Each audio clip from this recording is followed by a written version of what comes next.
Okay, karibuni katika channel yetu ya Safety in Swahili, na siku leo tutaenda kuangalia jinsi gani ya kuzuia ajali katika maeneo yetu ya kazi. Just simple.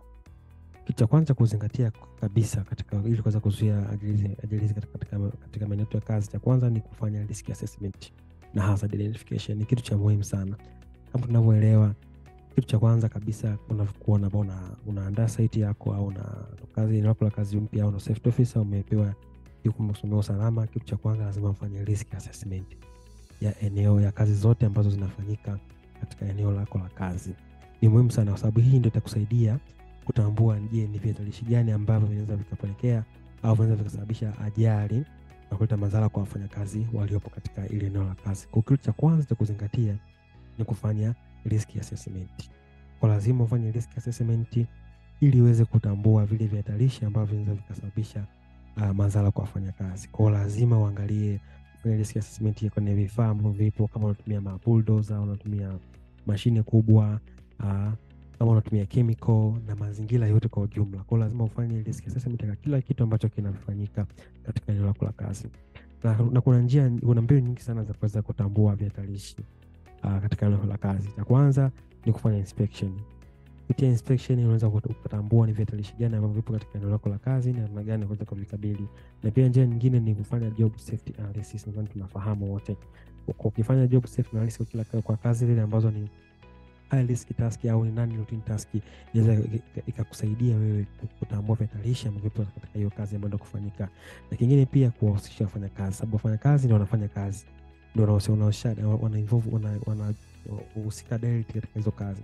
Kwa ukiwashirikisha pia na wenyewe kwamba wataje vile vihatarishi ambavyo vipo katika maeneo ya kazi, itakuwa pia rahisi wewe kuweza kuvitambua na kufanyia kazi.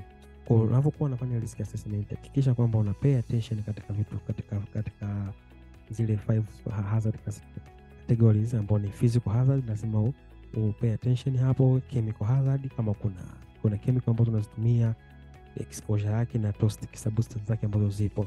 Na pia angalia issue za ergonomics, kama kuna kazi nyingi sana za lifting na kazi ambazo zinafanya repetitive, kwa lazima pia uangalie issue ya biological hazards na pia uangalie issue za psychological hazard. Kwa unapokuwa una identify hizo hazard, unaweza ukawa na hii category unaangalia katika eneo la kazi. Kingine katika risk assessment, unapokuwa sasa ushatambua vihatarishi vyako, unataka sasa utafute namna ya kuweza control. Na kwenye control eliminate kabisa au uishi na hiyo risk au uishi na hiyo hazard, alafu utafute namna ambayo unaweza ikapunguza madhara yake katika kiwango cha chini ambacho kinahitajika. Kwa lazima uangalie zile hierarchy of control ambazo ziko 5, ambapo ni elimination, substitution, engineering control, administrative control na person protective equipment. Maana yake vipi? Kwa lazima uzingatie hierarchy of control unapokuwa una implement zile control measures, sababu kuna baadhi ya hazards unaweza ukaiondoa kwa just elimination. Kwa mfano kama unatumia chemical ambayo ni high toxic, unaweza ukaeliminate kwa kuistop za kutumia katika eneo la kazi. Na kama iwezekani, basi unaweza ukatafuta chemical ambayo ni less toxic, maana ukafanya substitution. Na kama iwezekani, basi utafanya engineering control, utaangalia namna ya kupunguza ile exposure. Na pia utaangalia issue za administrative control, kama utafanya job rotation katika hiyo eneo ambao kuna hiyo chemical sana kwa ajili ya kupunguza ile exposure. Na pia utatoa PPE kwa ajili pia ya kuwa kinga nafanya kazi na hiyo labda chemical. Kwa lazima pia uangalie hizi control, hizo utumie hizi hierarchy of control katika kuhakikisha kwamba una eliminate au unapunguza hiyo hazard. Kingine ni regular maintenance. Kwa lazima ufanye regular maintenance vifaa vyako kwa ajili pia ya kupunguza hazard au na ambazo zinapelekea risk. Kitu cha pili, training and education. Kitu cha muhimu sana katika kuhakikisha kwamba unapunguza ajali yako, lazima wafanyakazi wako wapatiwe training hususan katika masuala mazima ya usalama na namna sahihi ya kufanya kazi ya kiusalama. Kwa lazima you must provide thorough safe training to all employees, including new hires and those changing job roles. Pia ni muhimu sana kwa wafanyakazi ambao ni wageni wanaanza kazi. Inawezekana hajaifanya kazi mazingira hiyo eneo lako, amefanya kazi ndio ni mzoefu, lakini sio mzoefu ya hiyo kazi ambayo unataka kufanya. Kwa lazima wafanyie safe training, uwaeleze vihatarishi gani ambavyo vipo katika eneo lako la kazi, na namna kuvikabili, ili awe aware, ili ajue kwamba kuna hata kama kutana na hiyo hazard, ajue namna gani ya kuweza kukabiliana nao. Kwa katika hiyo training zako ambazo utakuwa unazifanya, lazima ni muhimu pia vizingatie vitu hivyo ambavyo ni baadhi vinne ambavyo viko hapo. Cha kwanza, lazima ikave hazard identification and risk assessment. Ni muhimu sana mfanyakazi mpaka wa chini yule, aidha ni mfagiaji whatever, lazima ajue namna gani ya kutambua vihatarishi katika eneo lake la kazi kwa ile kazi ambayo anafanya. Kwa lazima hiyo training ambayo unatoa iweze kumfanya huyo hata mfanyakazi wa chini aweze kujua jinsi gani kutambua vihatarishi ambavyo vipo katika eneo lake la kazi na namna ya kufanya risk assessment. So lazima ajaze form ya risk assessment, namna tu mwenyewe sahihi kwamba hiki ni kihatarishi, afanye risk assessment akiwa hapo hapo katika eneo lake la kazi, ili aweze kukabiliana na hasa jambo hilo katika eneo lake la kazi. Cha pili, lazima kuwa kuna safe work procedure. Maana lazima zikuwa kuna SOP za kazi ambazo pia zinazingatia masuala ya safe work procedures. Kwa lazima hizo training zako zikave issues za safe work procedure. Kingine ni preparation of PPE. Lazima PPE uwafundishe wafanyakazi wako namna sahihi ya kuvaa hard hat, namna sahihi ya kuvaa gloves, namna sahihi ya kuvaa PPE zote ambazo zinahitajika, namna sahihi ya kuvaa earplugs. Sababu unaweza kuomba ndio PPE hii ni kofia reflector, lakini hajui matumizi yake ni nini, kwa nini anavaa. Kwa lazima ujue katika training zako ambazo labda hizo ni induction na whatever, lazima zikave namna sahihi ya matumizi ya PPE ambao anapewa mfanya kazi katika eneo husika. Kingine lazima ajue emergency procedures.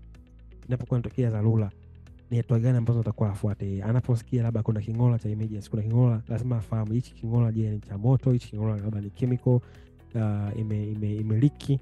Kwa lazima ajue emergency procedure na atoe taarifa wapi, afanyeje. Je, mfano kama ni ameona moto, aidha kama kuna sehemu yote ambapo kuna fire point, ile aweze kupress na sound alarm. Kwa lazima ajue hizo emergency procedures zote, na ikitokea kama kuna hiyo emergency aende wapi kwa ajili ya usalama wake. Lazima ajue zile assembling point, vitu kama hivyo. Na kingine ni accident reporting. Ni muhimu sana. Ajali nyingi zinatokea katika maeneo ya kazi, sometimes watu wanakuwa wanaogopa kuripoti kwa ajili ya kupoteza kazi. Kwa lazima pia mfanyakazi umfundishe kwamba lazima aripoti ajali kwa ajili ya kuchunguza ile ajali, kutafuta root cause na kuweza kuja na controls ambazo zitazuia hiyo ajali itokee tena. Kwa ni muhimu sana kuwafundisha wafanyakazi wako, kuwazoesha na kuwafundisha kwa nini unatakiwa kuripoti accident ili kuweza kuzuia ajali. Sababu sport report ya ajali iliyotokea ni rahisi pia ajali kutokea kwa siku nyingine. Na kingine ni ongoing training. Lazima ufanye training. Hata kama mtu ashapata induction, anapokuwa ndani ya kazi tunasema tu tunafanya training. Mnapokuwa mnaanza vikao vya kazi asubuhi, tenga hata dakika 5 kwa ajili ya kuongea issues za safety moment na vitu vingine ambavyo vinahusiana na masuala ya safety. Kingine lazima usababishe safety culture. Ni muhimu sana. Tutakuja kuangalia siku nyingine namna gani ya kubuild safety culture. Kwa hiyo lazima katika eneo lako la kazi lazima utengeneze safety culture ambayo ni positive ili kuweza kupunguza ajali. Sasa katika kutengeneza safety culture, kitu cha kwanza cha kuzingatia, lazima management wawe committed na masuala mazima ya usalama. Kama uongozi wa juu wa kampuni, kama uongozi wa kampuni hauko committed kwa masuala ya usalama, ni ngumu kusababisha safety culture kwa watu wa chini. Kwa lazima viongozi wa juu waonyeshe kwamba wanathamini masuala mazima ya usalama na wanakuwa wana participate kwa masuala mazima ya usalama. Kama kuna vikao, kuna kuripoti ajali, kuna safety tours, kwa lazima wawe committed. Hii itasaidia kukabili safety katika eneo la kazi na kupunguza ajali. Kingine ni involvement. Kwa lazima wafanyakazi wako pia wahusishwe katika masuala mazima ya usalama. Inapotokea labda kuna vikao vya usalama, kama tili ya usalama, lazima wafanyakazi wahusishwe. Inapokuwa inatokea kuna programs zote za zinazohusiana na masuala ya usalama, lazima wafanyakazi wako wahusike.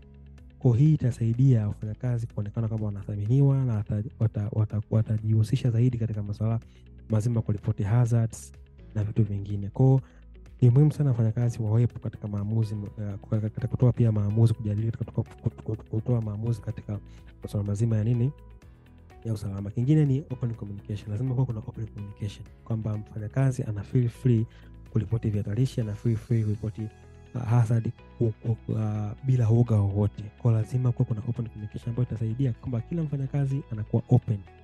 Hakuna mtu yote ambaye atamchukulia hatua kama endapo ataripoti kihatarishi ambacho ni hatari.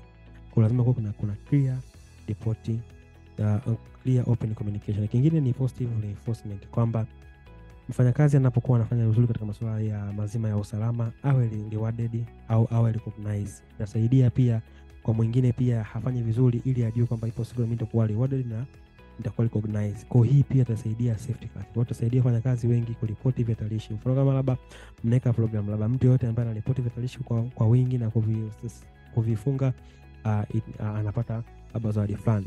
Kwa hiyo itasaidia pia wafanyakazi wengi kuripoti vihatarishi ambavyo vipo katika maeneo ya kazi, na itasaidia pia kupunguza ajali. Kingine ni accident reporting and investigation. Ni muhimu sana kama tulivyosema. Ajali ambazo haziripotiwi ni rahisi kurudia tena. Kwa lazima kuwe na accident reporting and investigation. Kwa unapokuwa unatokea ajali, hakikisha wewe kama safety officer, whatever mtu yote ambaye unasimamia masuala ya usalama, hakikisha kwamba ajali yoyote iwe ndogo iwe kubwa inaripotiwa. Hapa pia tukiongezea pia masuala yanasema ya near misses. Near misses isiporipotiwa maana yake ni ajali inakuja.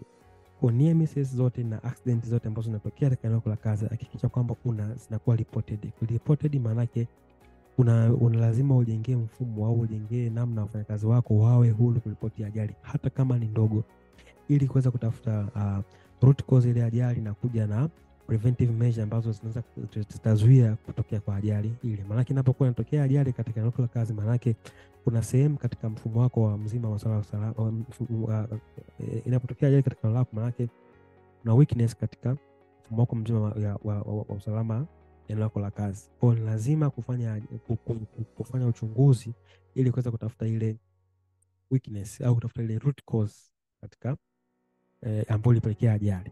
So lazima usababishe clear and accessible system for reporting accident and near miss. Inaweza kama whatever ni electronic au whatever. Kwa lazima uwe na mfumo mwingine. Kingine lazima ufanye investigation. Ndio tulipota ajali, fanya investigation. Ufanye investigation, utafute root cause ya ile ajali na uje na control measure ambazo zitazuia ajali isitokee tena. Na zile findings ambazo umezipata lazima zi improve safety procedures, kama tulivyosema kwamba inapotokea ajali maana yake kuna sehemu katika mfumo wako, kuna sehemu kuna weakness. Kwa lazima zile findings zianze kutafuta ile weakness na kuweza kuifunga ili kuzuia ajali. Kingine ni emergency preparedness. Kama nilivyosema ni muhimu sana sababu majanga yanatokea katika eneo la kazi. Kwa lazima kuwe na system, lazima kuwe kuna plan ambayo endapo itatokea kama kuna emergency za moto, imetokea gesi imeliki katika eneo la kazi au whatever, uwe na emergency plan. Lazima kuwe kuna timu ambayo itasimamia ile situation. Na pia lazima wafanyakazi wawe trained kwa kufanya drills, hizo ni fire drills whatever, waweka tayari pale inapokuwa mtokea ajali wawe tayari. Na kingine first aid and medical support. Kwa lazima uwe na first aid supplies na uwe na mtu ambaye yuko trained kufanya issues za first aid. Kwa ni muhimu sana. Cha mwisho kabisa ni housekeeping. Ajali nyingi pia zinatokea kutokana na kutokuwa na housekeeping, kutokuwa na good housekeeping. Kwa lazima kuwe na maintain order. So implement a good housekeeping practice to keep the workplace clean, organized, and free from hazards. Kwa eneo la kazi lilikuwa iko safi, lilikuwa vitu vimepangwa vizuri, itakuwa ni ngumu sana kutokea kwa ajali. Sababu unapanga kitu kwa mpangilio mzuri ni rahisi pia kutambua vihatarishi.